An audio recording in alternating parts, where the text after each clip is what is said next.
Belt squeaks, we all hate them, but don't worry, I'm gonna show you how to find them and how to fix them. Now before we jump into finding the squeak, what causes squeaks? Usually it's a worn out belt, a worn out idler pulley, or a worn out tensioner pulley. Sometimes it's the accessories, the alternator, the water pump, the power steering pump, or the AC compressor, but it is far less common. So now that we know what causes squeaks, how do we find them? My favorite method is using this automotive stethoscope. What you do, put it in your ears, take this tip, and place it near the pulleys on the serpentine assembly and listen for the loudest noise. Usually you'll be able to tell where the noise is coming from. Another way, if you don't have one of these, you can use a long screwdriver. Take the screwdriver, place it right next to the pulley on something that's not rotating, and then put your ear to it and listen for a louder noise. But in order to do that, we need to get access down to the serpentine belt so we can reach nearby all the pulleys. So let's start with that. Now all cars either have a mechanical fan or an electronic fan. This one has an electronic. So we're gonna get this removed to get ourselves more access down into the serpentine belt area.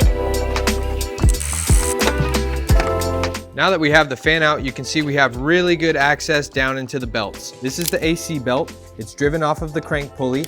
It's tensioned with that tensioner pulley, and then it drives the AC compressor. Over here we have the main serpentine belt. That's ran off of the crank pulley, and that drives the power steering pump, the alternator. This is an idler pulley. This is the tensioner pulley, and this is the water pump. I'm gonna take the underbody panel off too, so we have some better access underneath the car for that AC belt. It's always nice to have access to do the belts from underneath as well, just so you have another angle of attack. So now that we have good access, it's time to find our squeak. And in order to do that, we have to turn the car on. But we did remove the electronic cooling fan. So if you're following these same steps and you removed your fan, you can only run your car for so long. It's gonna have diminished cooling capabilities, and you can easily overheat if you let this thing run for 10 plus minutes. Now to rule out if it's a belt squeak, I like to take a spray bottle with some liquid in it. This is simple green. You can also use water. And what I'll do is I'll spray it directly onto the ribs of the belts. And I try to avoid all the other pulleys. And if it quiets down, that means it's usually a worn out belt where the ribs have gotten too deep. If it doesn't quiet down that way, what I do is I take my screwdriver and my stethoscope, and I take the tip of it and I place it right behind where the pulleys bolt up. So let's say this idler pulley that bolts up to the alternator. I'll take my stethoscope and I'll place it against the alternator right behind that pulley. And when those bearings wear out, and all that vibration will transfer into the nearest component. So you don't want to touch this to a moving piece. You can hurt yourself, you could damage your ears because it's going to be super loud. You want to go as close to the moving pulley as you can. Tensioners are a little bit different. You can put it onto the body of the tensioner, but sometimes they vibrate around. And again, you can just have a really noisy stethoscope. So what I do is I go and I probe around, like here, the back of the water pump. I'll put it on there, sounds quiet. I'll go to the idler pulley. I'll go to the alternator, then I'll go over here to the tensioner. That tensioner is pretty noisy, but it's also bouncing up and down. I'll go down here to the AC compressor, down here to the AC tensioner. That one sounds a little noisy too. And then over here to the power steering pump. So right now I'm hearing my loudest noises from the serpentine tensioner and the AC belt tensioner. Now this car doesn't exactly have a squeak, but I did hear a little bit of bearing noise when I took this front end apart last time, and the tensioners and pulleys were a little bit worn out. So now that we diagnosed our noise, which for me is my serpentine belt tensioner and my AC belt tensioner, how are we gonna fix it? This is a complete OE belt replacement kit. We have a serpentine belt, an AC belt, an idler pulley, serpentine tensioner, and AC tensioner. It even comes with new caps and new hardware, and I highly recommend you do it all at once. I've gone in and done just idler pulleys and just tensioners, but I always find myself going back in some months later to keep replacing components as they fail. Whereas if you do it all at once, you're gonna save yourself a lot of time and a lot of headache. And I got this entire kit courtesy of today's sponsor, FCP Euro. More on that in a little bit. Who's a good girl? Who's a good girl? Woo, woo, woo, woo, woo, woo. She's so fast. Pa. Oh, that's a good girl. That's a good girl. That's a good girl. She's got the zoomies today. Now it's time to start taking this thing apart and getting it fixed. If you're not familiar with this car, this is my $500 BMW E46. It has a 3-liter straight 6 M54 engine with a 5-speed manual transmission. First step is gonna be removing both belts. This is the AC belt. We'll start here. This one has a 16mm head on this tensioner. We're gonna rotate that clockwise till we can slip that belt off, and there we go. AC belt is removed. Now we need to remove the AC belt first because it is in front of the serpentine belt, so if this is on, we can't get the serpentine belt off. Next step is going to be removing the serpentine belt. In order to do that, we need to pop this cover off.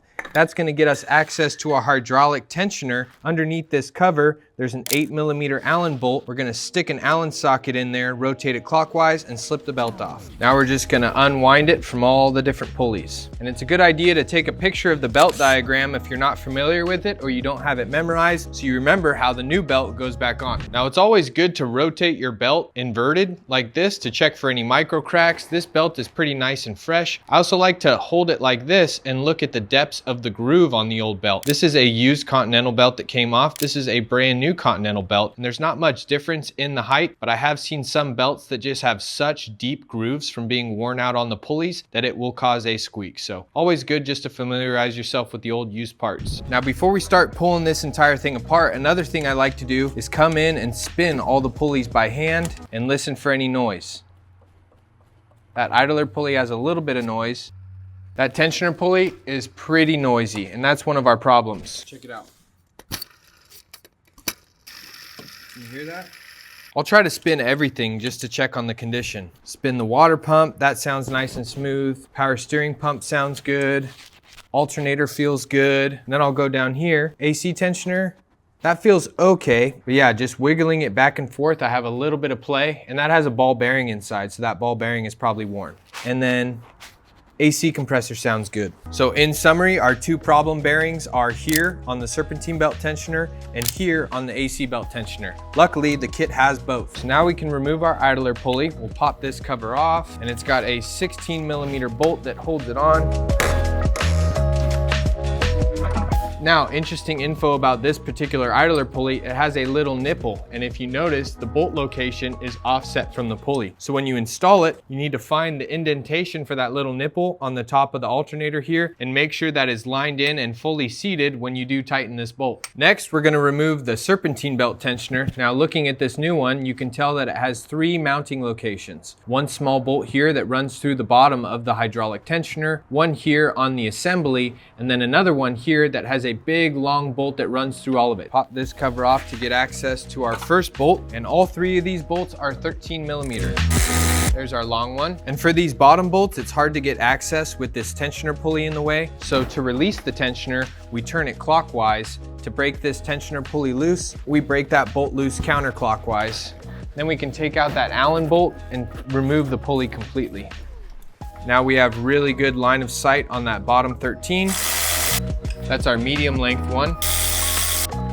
Again, that was our long bolt, that was our medium, and this is the shorty. Now before we get these shiny new parts installed, let me tell you about today's sponsor, FCP Euro. Now, I've worked professionally as a BMW mechanic and as a service writer. I've ordered parts from everywhere. The dealership, Worldpac, IMC, SSF, O'Reilly, AutoZone. But this is why I choose to use FCP Euro. They put together awesome little kits like this. When you're replacing the belts on your car, you don't have to scour the internet for all the different part numbers for all the little components. They do all that stuff for you. Whether it's N54 turbos or an M54 oil pan or just an oil service kit, they have the best parts catalog. They have OE, OEM Plus, and aftermarket options. They have a new warehouse in Mesa, Arizona, in addition to their Connecticut warehouse, so you're gonna get super fast shipping times anywhere in the US. They have some of the best customer support in the game, and they have technical support. So if you're struggling through an issue, you actually have a hotline that you can call, and they will help you troubleshoot your issue. Now, I choose to use FCP Euro for everything BMW related, and I highly suggest you check it out as well. Go to fcpeuro.com for all of your European car needs, whether it's BMW,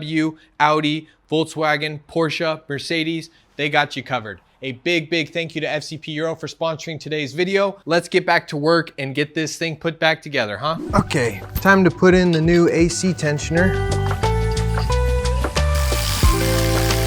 I found 24 Newton meters online, so let's torque that up.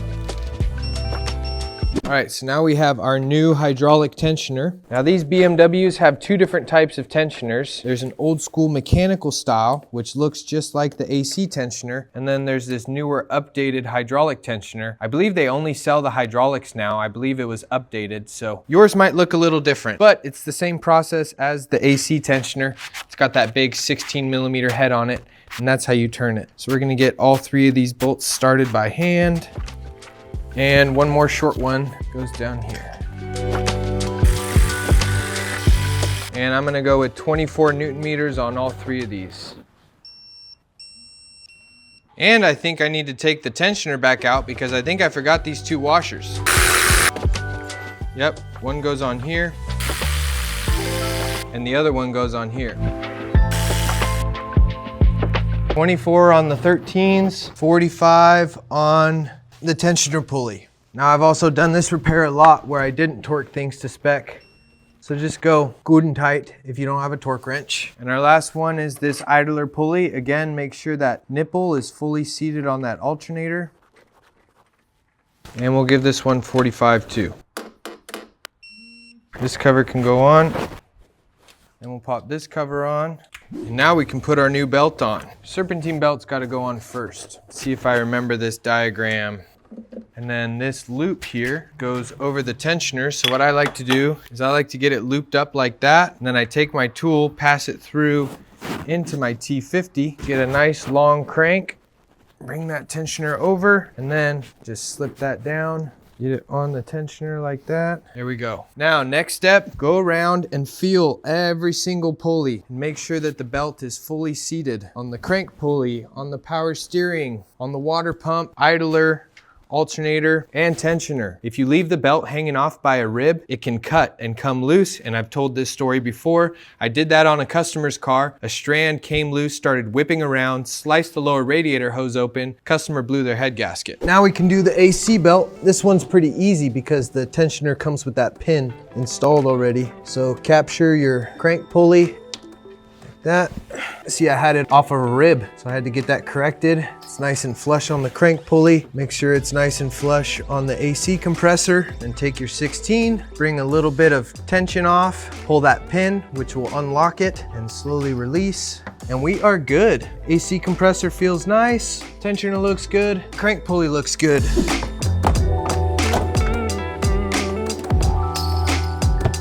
Gotta put our cover back on our hydraulic tensioner. There we go. Cooling fan goes back in. Reconnect our electric cooling fan, push pin, and a T25. Okay, let's fire it up, see how she sounds.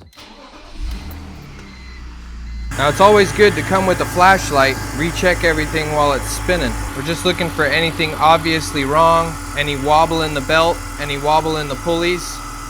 But we're looking really good. Now that the secondary air shut off, we can get a good listen.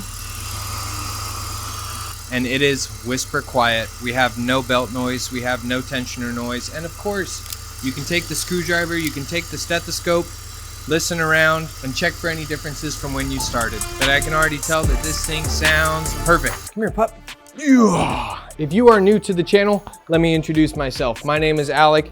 This little cutie is Sage, and we are Day Off DIY. I teach BMW owners how to fix their own car to save them time and money. So if this is something that you're interested in and you think I deserve it, I would love it if you would subscribe to the channel. Also, if you're interested in more repair videos or even home repair videos, I have playlists galore. So feel free to check out my channel. I have a bunch of content I think you will really like. A big thank you to FCP Euro for sponsoring today's video. I hope you enjoyed, or I hope you learned something new. And as always, folks, I will see you on my next day off. Cheers.